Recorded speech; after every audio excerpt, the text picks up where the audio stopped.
My bitch drive a all white rank. Couldn't hit it if you niggas had aim. Lanes can't call and you lame. You had it and you lost it, all the shame. I can buy a Billy, don't talk to me. For a show 150, don't talk to me. The Philadelphia 76ers are widely considered to have arguably one of the best young cores in the NBA. A young core that at the center has a player such as Joel Embiid, who is a top 10 player in the NBA, and a player such as Ben Simmons, who's around the top 15 to 20 players in the NBA, depending on who you talk to. But due to certain issues on this team, I believe there is a problem that they're going to have to encounter sooner rather than later. And no, I'm not talking about paying all the players and the talent that they have on their roster, but I'm talking about the fact that Ben Simmons cannot make a jumper outside of 3 to 10 feet away from the basket. And a lot of people may be rolling their eyes and saying, bro, Mustard, everybody knows he can't shoot. We know it affects the offense. We know it affects the team. But what are you going to do about it? A lot of people are not understanding how big of a problem this is. Literally, it affects every single aspect of every single part of the court, offensively and even defensively. But before we get into this video, y'all make sure you drop a like down below. Also, comment your opinions. Also, you guys, make sure you subscribe and hit the bell to be notified, and follow me on Twitter. The links for my social media are down below in the description box. So without further ado, let's delve into this Ben Simmons problem. Ben Simmons is a phenomenal player. Do not get anything that I say wrong. I think Ben Simmons is one of the players in the NBA that if you say I can build my franchise around, I would do it. I mean, it's not like he's a bad player to do that with. Ben Simmons coming into the league in his rookie year averaged 16 points, 8 rebounds, and 8 assists, and 2 steals and a block, or shooting 54 to 55% from the field.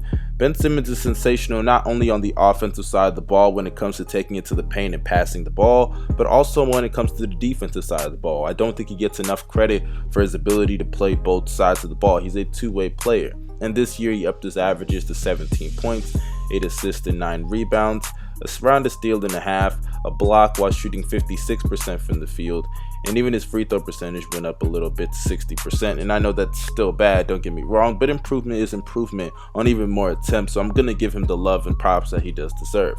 Ben Simmons is a sensational player. Do not misconstrue anything that I say in this video about him.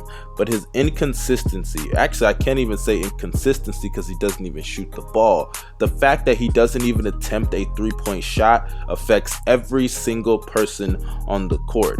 And let's start off with the first person, Jimmy Butler. Jimmy Butler is a sensational player. I think we all know Jimmy Butler plays both sides of the ball. One of the better two-way players in the NBA. I definitely think that he is one of the more underrated defenders among the elite defenders in the NBA. But despite that, Jimmy Butler is one of the better two-way players. Like I said before, can consistently give you around 19 to 20 to 22 points on a night-to-night basis, and can play elite level defense like I mentioned earlier, can pass the ball at a really underrated level, and can rebound pretty decent for his position, can shoot around 45 to 47% from the field. His three-point percentage can be a bit shaky, but he can still shoot relatively decent around league average, and sometimes even shoot above that when he needs to. And from the free throw line, we all know he can make some free throws. But Jimmy Butler as a player should not be relegated to being a spot-up shooter, and that's something that you're going to hear very, very often in this video. Don't get me wrong, it's not like Jimmy Butler needs to go out there and average 30. It's not like I'm saying Jimmy Butler needs to go out there and put up numbers every single time when he has the ball in his hands. He doesn't need to be ball dominant for the team to win. Matter of fact, I think Jimmy Butler is better when he has other players that are significantly better than him, or should I say, we all know they're better than him. I'm not saying that Jimmy Butler is a bad player per se, but I don't think he can be the first or even second best player on a championship team, depending on the players around him. But on the Philadelphia 76ers, it was clear from the moment that he was on the team that he is just not a great fit. And for one, I do not blame that all on Ben Simmons, but I'll get into the Ben Simmons aspect sooner.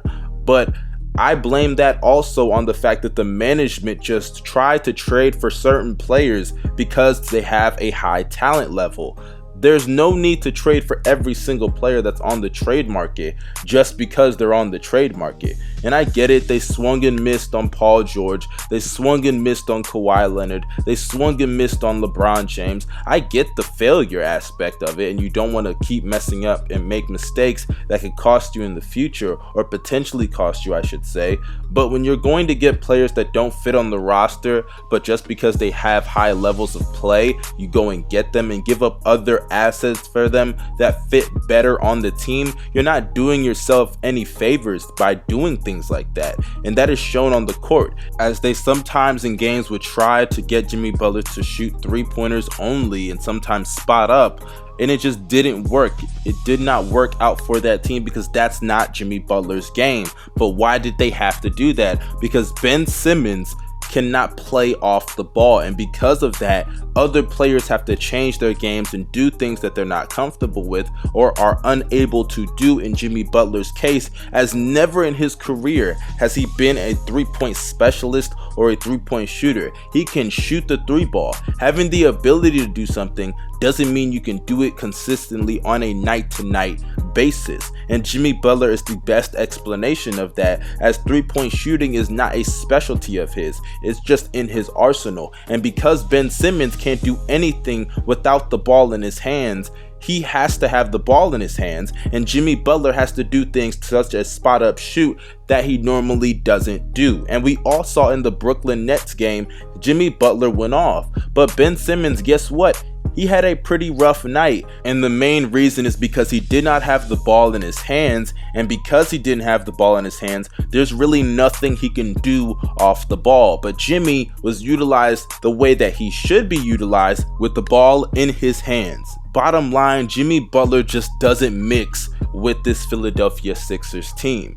Now moving on, let's talk about Tobias Harris. Tobias Harris, in my personal opinion, is one of my favorite players, a very underrated player. Definitely should have made an all-star game this year, but that's a topic for another discussion. Tobias Harris, one of the better players in the NBA, not the greatest defender in the world, but offensively can go out there, can give you 20 points, grab around 8 rebounds, and can shoot pretty well from the field and from the 3-point line. But Tobias Harris this year, I felt like he was best utilized on the Clippers, where he could play his game the way it should be played. I think a lot of people look at Tobias Harris now as a guy who can shoot threes, sometimes get you some rebounds, and can be efficient while doing so. But Tobias Harris is so much more than a spot-up shooter that grabs rebounds as well. Tobias Harris can go to the mid-range game. Tobias Harris can post up, face up, back down. Also, he can shoot the 3 ball, but it's not really spot up shooting. Tobias Harris can sometimes shoot off the dribble. Yes, he can spot up shoot. I'm not saying that that's not a part of his arsenal, but there's so much more to his game that he can do other than spot up shoot. And we all see the difference in that, as when he was in LA and he was on the Clippers, he shot 43% from 3. But now that he's in Philly, he's shooting 32.6% from 3. That is below league average. And the reason for that is because he's playing basketball not the way that he was playing when he was in LA and he was being utilized to the best of his ability. Because he is not a spot-up shooter at heart. That is not his game. But because he's in Philly and he has to adapt to doing that, because Ben Simmons can't even step outside of 3 to 10 feet away from the basket to shoot a shot, he has to spot-up shoot.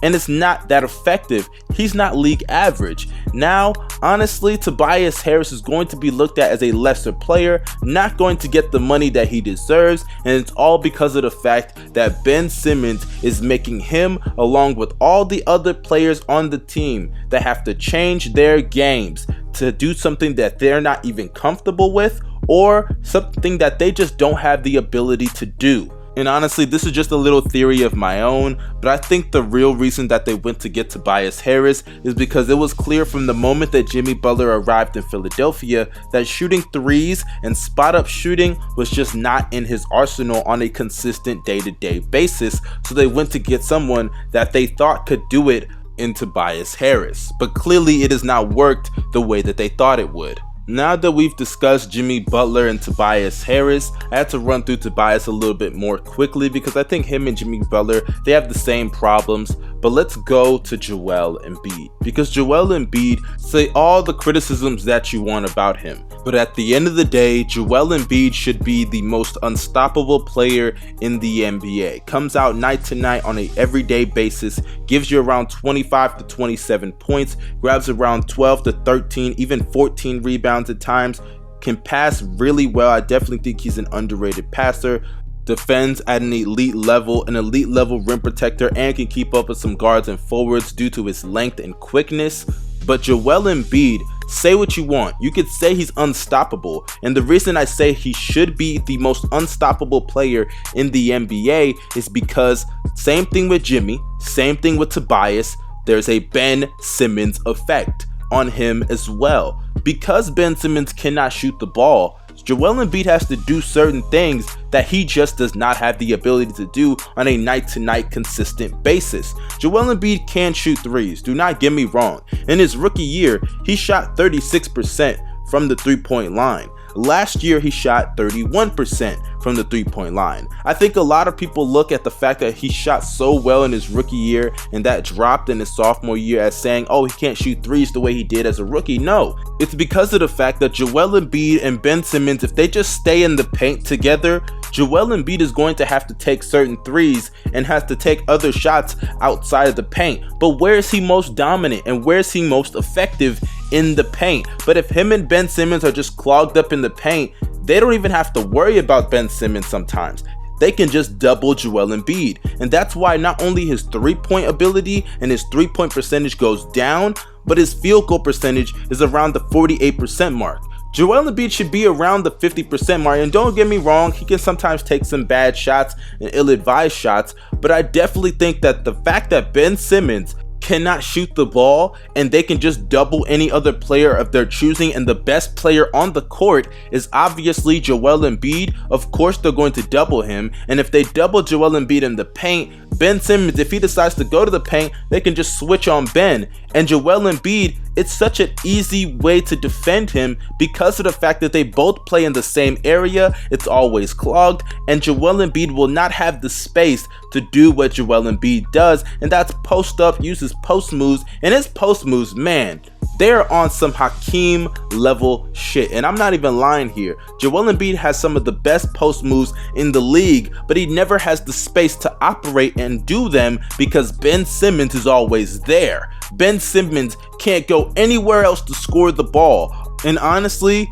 with all the players on this team like Jimmy Butler and Tobias Harris, I think Joel Embiid is affected clearly the most by Ben Simmons' inability to make three-pointers or even attempt three-pointers on the perimeter. And honestly, until Ben Simmons can even attempt some three-pointers and show progression in his three-point ability and become a threat on the perimeter or even in the mid-range game, Ben Simmons and Joel Embiid, that experiment of them two being the permanent young core of the Philadelphia 76ers moving forward, I don't think it's going to work. And no cap, let's keep it real. I know a lot of people are going to start feeling some type of way when I say this, but if Ben Simmons can't get a jump shot and it's still affecting this team, because coaches are only going to start making it worse for the Philadelphia 76ers. It's not only going to just affect them in the playoffs like it did in game 1 against the Nets or it did against the Celtics previously in the previous year, but I think it's also going to affect them in the regular season. And once that starts happening, I think they're honestly going to have to start looking at trade packages for Ben Simmons. And I know that sounds very blasphemous to a lot of people's ears, but in an era where spacing is so important, to have both of these players on the same team when their skill sets clearly clash with each other and affect the team in such a negative way, why keep them on the same team? Because you're only wasting your time and you're wasting money on players that you know cannot get you a championship in the future. And isn't that the ultimate goal? So you guys in the comment section, y'all let me know your opinions on this video. If you think I was wrong about Ben Simmons on the ultimate conclusion, and if you think the Philadelphia 76ers can get it together, let me know in the comment section. I will try to engage with as many people as I can. Also, you guys, make sure you subscribe, hit the bell to be notified, follow me on Twitter and Instagram. The links are down below in the description box. Y'all have a great day. This is your boy Young Mustard signing out. Peace.